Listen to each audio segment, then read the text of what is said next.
के साथ रहता है और श्मशान संबंधी काम करता है। एक बार दो संत वहां से जा रहे थे।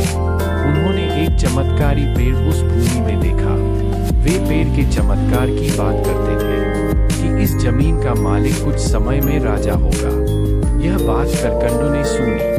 कुछ दिन बाद करकंडू उसके माता पिता के साथ कांचनपुर नगर में गया। उस नगर का राजा मर गया था।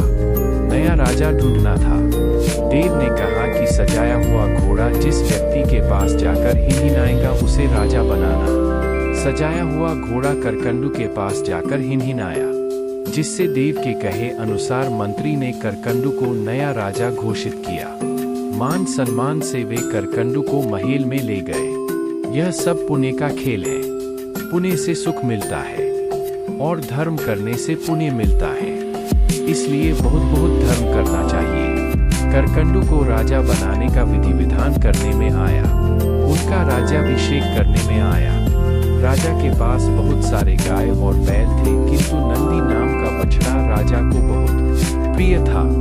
राजा उसका बहुत ख्याल रखते थे, खिलाते पिलाते थे। कुछ सालों बाद नंदी बछड़ा जो राजा को बहुत प्रिय था वो अब युवान बैल बन गया था। वो बैल शरीर से ही बलवान था, दिखने में अति सुंदर था। नंदी बैल को राजा सुरवर्ण के आभूषणों से सजाता था, बार बार मिलने आता था। जैसे जैसे दिन जाने लगे वैसे बैल कमजोर होने लगा और उसकी चमड़ी पर सिलवटें पड़ने लगी। राजा को भी अनुभव हुआ कि ऐसा हृष्ट पुष्ट बलवान ऐसा मेरा प्रिय बैल अब बूढ़ा हो गया है, दुबला हो गया है। इस घटना से राजा सजाग हो गया और उसने सोचा कि एक दिन उसके साथ भी ऐसा ही होगा।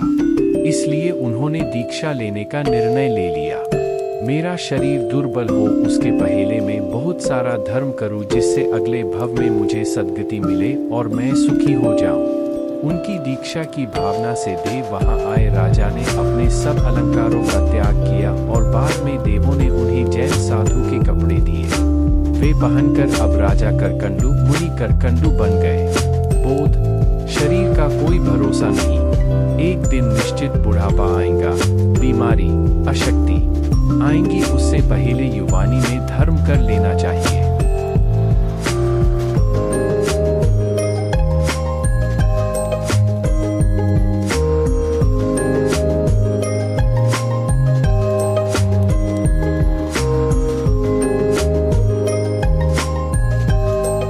लर्न एंड टर्न का संपूर्ण सिलेबस या कोर्स चाहिए तो हमारी वेबसाइट पर विजिट करें और सिलेबस नाम के सेक्शन पर जाएं।